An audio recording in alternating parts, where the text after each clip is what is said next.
জানো তো, দুদিন ধরে না আমার কি পায়েস খাওয়ার একটা ক্রেভিং হচ্ছিল। তাই ভাবলাম একটু পায়েস বানাই।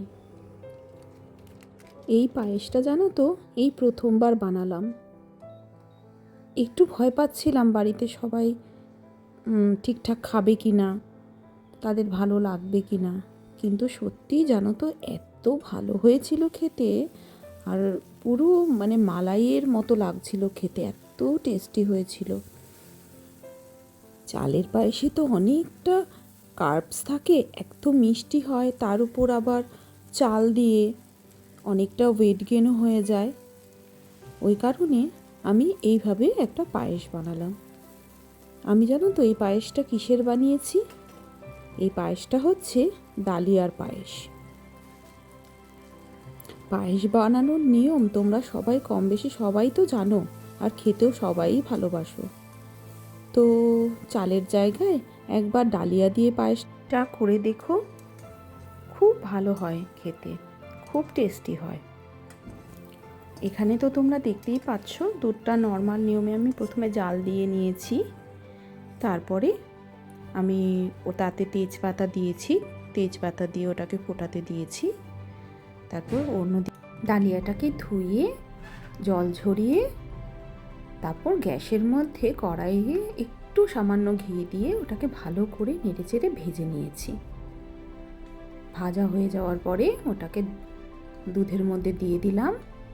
তারপর ভালো করে এটাকে ফুটতে দিতে হবে।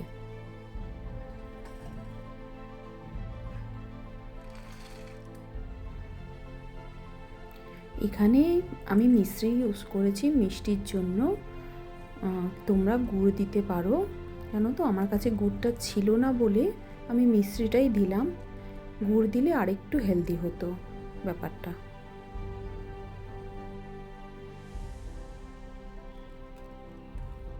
ভালো করে ধৈর্য ধরে ডালিয়াটাকে ফুটতে দিতে হবে, যাতে ডালিয়াটা ভালো করে সেদ্ধ হয়ে যায়। দেখো আমার এখানে ডালিয়া অনেকটাই সেদ্ধ হয়ে এসছে, সঙ্গে একটা ক্রিমি টেক্সচারও এসে গেছে দুধের মধ্যে। আমি এর মধ্যে কিছুটা এলাচ গুঁড়ো নিয়ে ছড়িয়ে দিলাম। এই পায়েসটায় জানো তো একটা দিক ভালো, কিছুটা হলেও ওয়েট গেনের চিন্তা কম, যেহেতু এটা ডালিয়া দিয়ে তৈরি। মিষ্টিটা আছে নিশ্চয়ই এটার মধ্যে, আমি এটা অস্বীকার করব না।